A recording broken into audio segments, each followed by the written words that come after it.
मैं आपके सामने हाथ जोड़ती हूँ, खुदा के लिए मेरी मदद करें। अरे बहन, यूँ हाथ जोड़कर मुझे शर्मिंदा तो ना करो। बताओ क्या परेशानी है। शौहर की वफात के बाद सब रिश्तेदारों ने मुंह फेर लिया। बस अब मेरे बेटे के सिवा और कोई भी नहीं है मेरा। मैं समझ सकता हूँ। अगर खाने पीने की कोई परेशानी है तो हर माह राशन तुम्हारे घर पहुँच जाया करेगा। नहीं नहीं, गुजारा तो जैसे तैसे हो रहा है। बस अगर इसकी पढ़ाई के लिए कुछ हो जाए तो, ताकि ये पढ़ लिख कर किसी मुकाम पे पहुँच जाए। तो इसमें परेशानी की क्या बात है बहन। आज से इसकी पढ़ाई का जिम्मा मेरा। इंशाल्लाह ये अच्छी से अच्छी पढ़ाई करेगा। क्यों बेटा, पढ़ोगे ना? जी पढ़ूंगा। बहुत बहुत शुक्रिया भाई साहब, मैं आपका ये एहसान सारी जिंदगी नहीं भूलूंगी। जज़ाकल्लाह। बेफिक्र होके घर जाओ। पापा जो भी आपके पास आता है उसे इतना कुछ दे देते हैं, कभी इनकार भी कर दिया करें। क्यों इनकार करूं बेटा? अल्लाह के दिए हुए माल में से अल्लाह की राह में खर्च करना चाहिए। कब्र में थोड़ा लेके जाना है इंसान ने।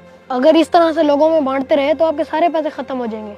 अभी तू ना समझ है बेटा, वक्त आने पे तुझे सब समझ आ जाएगा। बेशक आप ना समझ कह लें, लेकिन एक दिन आएगा सब खत्म हो जाएगा, कुछ भी नहीं बचना आपके पास। माँ जी, अंकल कौन थे?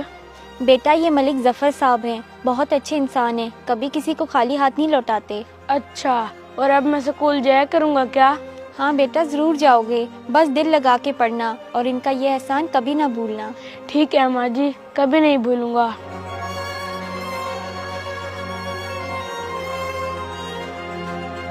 सलाम मलिक साहब, मुनीर भाई ने भेजा है मुझे। वालेकुम सलाम। हाँ हाँ बताओ, खैरियत? मलिक साहब, मैं बहुत उम्मीद से आपके पास आया हूँ। मेरी बहन की शादी है, लेकिन मेरे हालात ऐसे नहीं कि मैं उसे कुछ दे सकूं। ओहो, चलो तुम फिक्र मत करो। सामान की लिस्ट बना के मुनीर को दे देना, इंशाल्लाह सब बंदोबस्त हो जाएगा। बस अल्लाह बच्ची के नसीब अच्छे करे। आमीन। अल्लाह आपको इसका अजर देगा। मलिक साहब, आपने मेरी बहुत बड़ी परेशानी दूर कर दी। मलिक साहब, मस्जिद का स्ट्रक्चर मुकम्मल हो चुका है, बस अब फिनिशिंग की तरफ जाना है। माशाल्लाह माशाल्लाह। तुमने उस टाइल का पता किया फिर? जी मलिक साहब, लेकिन वो टाइल तो बहुत महंगी है, आप कोई और सस्ती सी देख लें। टाइल तो वही लगेगी। इस मस्जिद पे महंगी और मियारी चीजें लगवाऊंगा, बेशक इसके लिए मुझे अपना घर ही क्यों ना बेचना पड़े। ठीक है जी, जैसे आप कहें। वैसे मलिक साहब, ये प्लॉट तो आपको बहुत पसंद था और आपने अपने बेटे के लिए रखा हुआ था, फिर अचानक से इसमें मस्जिद बनाने का फैसला कैसे कर लिया? ये प्लाट, घर वगैरह सब दुनियावी चीजें हैं और अल्लाह की राह में अपनी सबसे अजीज चीज कुर्बान करना अल्लाह को बहुत पसंद है। शायद यही बख्शिश का जरिया बन जाए। सब कुछ तो लोगों में लुटा ही रहे थे, बस एक यही प्लाट था जो बाबा ने मुझे देने का सोचा था, उस पे भी मस्जिद बनवा दी। पता नहीं क्या बनेगा कल को मेरा। मैं आपके हमसाये मलिक जफर साहब के घर आया हुआ था, लेकिन वहाँ पर तो अब किसी और की रिहाइश है। जी भाई, वो मलिक साहब बीमार हो गए थे तो घर बेच के सारा पैसा उनके इलाज पे लग गया। अच्छा, तो फिर अब जफर साहब की रिहाइश किधर है, पता बता सकते हैं आप? भाई उनकी तो 2 साल पहले डेथ हो चुकी है, लेकिन उनका एक बेटा दानिश, वो भी कभी मलिक साहब की बनाई हुई मस्जिद में होता है या फिर नूर शाह बुखारी कब्रिस्तान में। ओहो बेचारा, आपके पास कोई तस्वीर है दानिश की जिससे मैं उसे पहचान सकूं? जी 1 मिनट में दिखाता हूँ।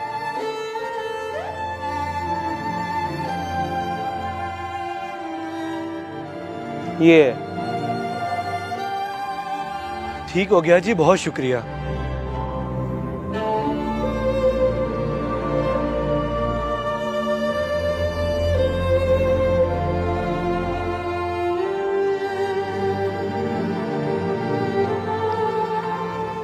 हेलो।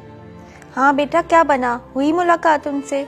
माँ जी, मलिक जफर साहब की तो 2 साल पहले ही डेथ हो चुकी है। ओहो, फोत हो गए, तो फिर अब उनके बेटे का पता चला है, मैं उसी के पास जा रहा हूँ। ठीक है बेटा, और मेरी बताई हुई सारी बातें याद है ना तुम्हें? जी माँ जी, सब याद है।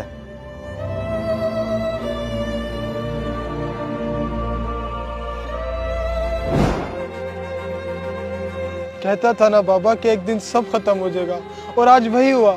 आपने लोगों में सब बांट दिया और अपने बेटे को इस हाल में छोड़ दिया कि आज मेरे पास रहने को ठिकाना तक नहीं है।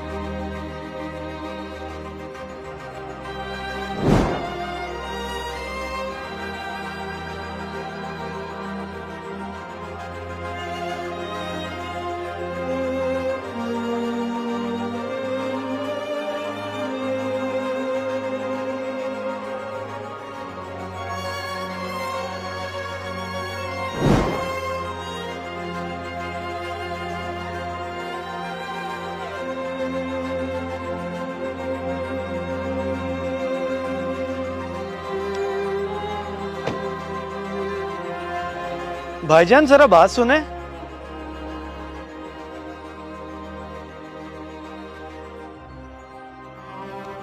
जी भाईजान, आपने बुलाया?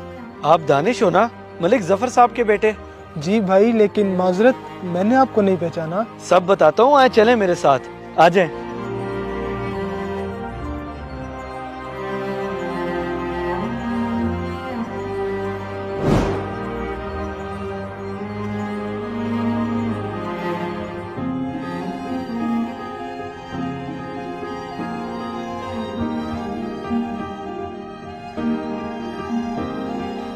अच्छा, तो वो बच्चे आप हो जो उस दिन उन आंटी के साथ आए थे?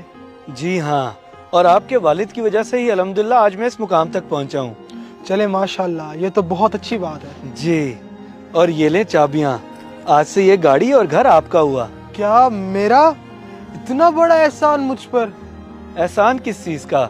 ये तो उस बीज का फल है जो आपके वालिद साहब ने तब बोया था। आपको किसी भी चीज की जरूरत हो तो मैं हाजिर हूँ। आज से इसकी पढ़ाई का जिम्मा मेरा। इंशाल्लाह ये अच्छी से अच्छी पढ़ाई करेगा। बहुत बहुत शुक्रिया भाई साहब, मैं आपका ये एहसान सारी जिंदगी नहीं भूलूंगी। क्यों इनकार करूं बेटा, अल्लाह के दिए हुए माल में से अल्लाह की राह में खर्च करना चाहिए। कब्र में थोड़ा लेके जाना है इंसान ने। ये प्लाट घर वगैरह सब दुनियावी चीजें हैं, और अल्लाह की राह में अपनी सबसे अजीज चीज कुर्बान करना अल्लाह को बहुत पसंद है। शायद यही बख्शिश का जरिया बन जाए। अभी तू ना समझ है बेटा, वक्त आने पे तुझे सब समझ आ जाएगा। अल्लाह के नाम पे लुटाना सीखें, अल्लाह आपकी नस्लों को वापस करेगा। सिर्फ आपको नहीं, आपकी नस्लों को वापस करेगा।